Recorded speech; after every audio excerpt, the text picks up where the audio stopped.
মাদক বিক্রির প্রতিবাদ করায় আক্রান্ত হলেন প্রতিবাদী। প্রতিবাদ করায় খড়গপুরে মহিলার গাড়ি জ্বালিয়ে দেওয়ার অভিযোগ। খড়গপুরের একাধিক জায়গায় প্রকাশ্যে মাদক বিক্রির অভিযোগ করেছিলেন। মাদক বিক্রির প্রতিবাদ করে এলাকার মানুষজন। প্রতিবাদের পরই এলাকার একজন মহিলার গাড়িতে আগুন লাগিয়ে দেওয়া হয়। ঘটনাস্থলে খড়গপুর টাউন থানার পুলিশ।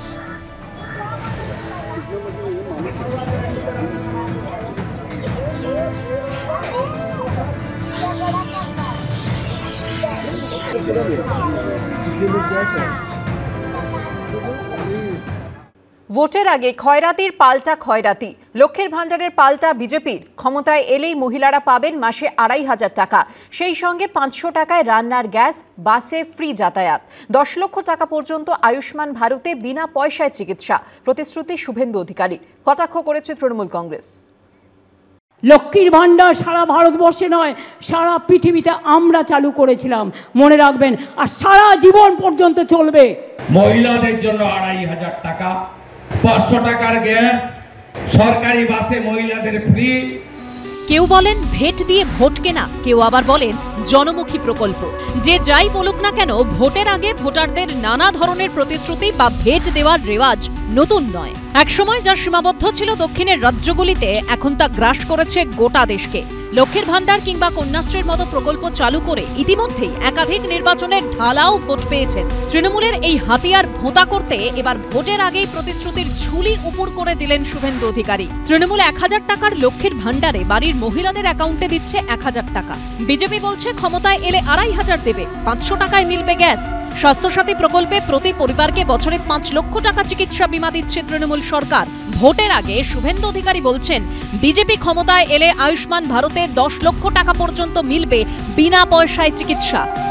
ভারতীয় জনতা পার্টি সংকল্পপত্র ঘোষণা করবে, সংকল্পপত্র হাতে নিয়ে দুয়ারে দুয়ারে যেতে যাবেন। সেই সংকল্পপত্র কি? দিল্লিতে সংকল্পপত্র আমরা দিয়েছিলাম। উল্লেখযোগ্য ৪টি বিষয় বলে রাখছি। মহিলাদের জন্য ২৫০০ টাকা, ৫০০ টাকার গ্যাস, সরকারি বাসে মহিলাদের ফ্রি, ১০ লক্ষ টাকা পর্যন্ত আয়ুষ্মান ভারতে বিনা পয়সায় চিকিৎসা। বলছে আয়ুষ্মান, কিসের আয়ুষ্মান? মানে ওরা ৬০ টাকা দেবে আর ৪০ টাকা আপনাকে দিতে হবে। আর স্বাস্থ্যসাথী কি?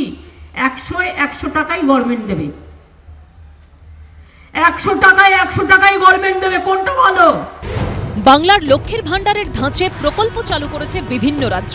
মধ্যপ্রদেশের শিবরাজ সিং চৌহানের লাডলি বেহেনা প্রকল্প তো ছিলই, মহারাষ্ট্রে চালু হয়েছে লড়কি বেহিন প্রকল্প, যার মাধ্যমে ২১ থেকে ৬৫ বছর বয়সী মহিলারা যাদের পারিবারিক আয় ২৫ লক্ষ টাকার কম, তারা মাসিক ১৫০০ টাকা আর্থিক সাহায্য পান।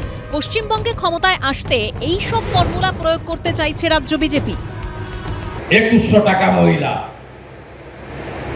ছত্তিশগড়ে ৩১০০ টাকা ধান কিনছে।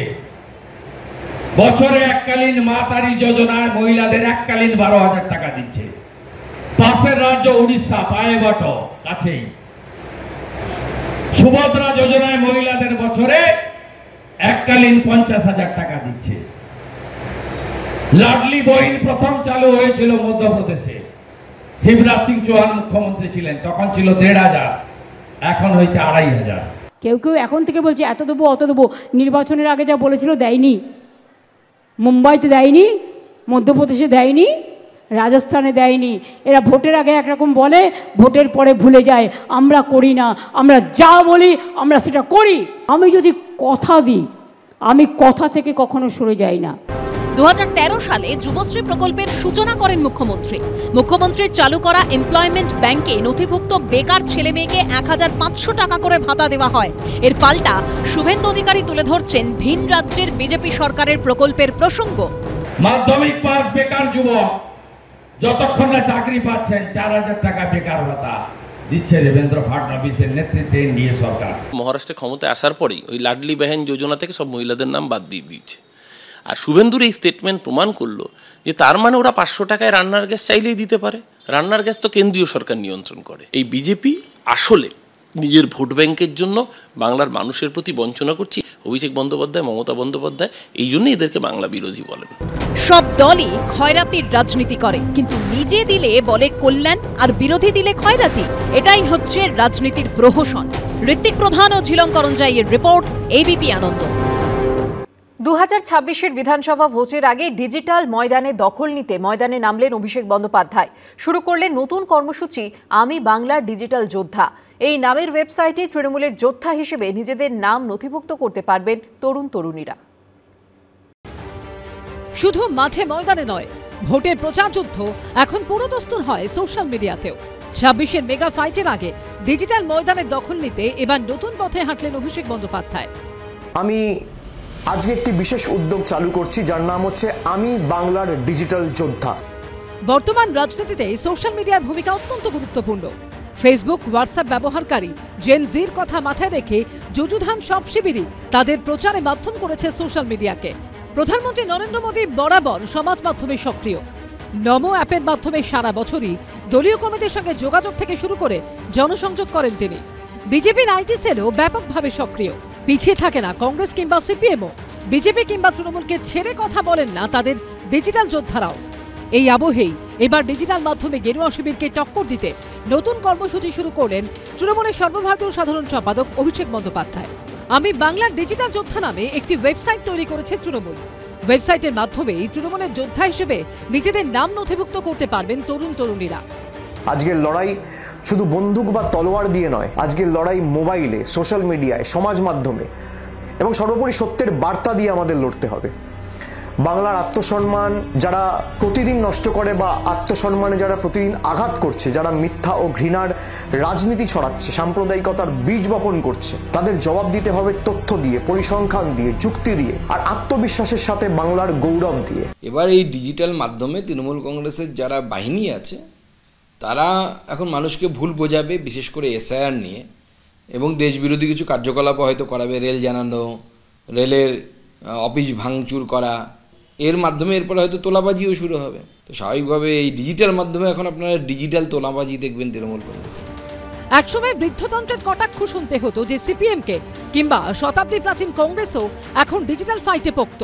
2019-এর লোকসভা ভোটের সময় আলিমুদ্দিন স্ট্রিটে সিপিএমের রাজ্য সদর দফতরে আইটি সেলের অফিস খোলে সিপিএম। 21-এর ভোটের আগে জনপ্রিয় টুম্পা গানের একাধিক প্যারোডি তৈরি করে সোশ্যাল মিডিয়ায় রীতিমতো ঝড় তুলেছিল সিপিএম। কিন্তু প্রশ্ন হলো, তারা কি তৃণমূল কিংবা বিজেপির সঙ্গে পেরে উঠবেন? এই সমস্ত তৃণমূল যা সার্ভে টার্ভে করেছে তাতে বোঝা গেছে যে মানুষ তৃণমূল থেকে ক্রমশ সরছে। ফলে নানান সময় নানান রকমের যোদ্ধা, টাকা তো আরেকটা কৌশল না, তো নানান রকমের যোদ্ধা ঠোদ্ধা তৃণমূলে বাড়ছে, যাতে তৃণমূলকে জেতানো যায়, তাতে লাভ হবে। বিশ্বের বিভিন্ন দেশে এক শ্রেণীর রাজনীতিবিদের ওপর জেন জির আক্রোশ ক্ষোভ বারবার চোখে পড়ছে। আর এই দেশের রাজনীতিবিদরা সোশ্যাল মিডিয়ার মাধ্যমে সেই জেন জিকেই কাছে টানতে চাইছেন। কৃষ্ণেন্দু অধিকারী, প্রকাশ সিনহা ও বিজেন্দ্র সিংহ রিপোর্ট, এবিপি আনন্দ।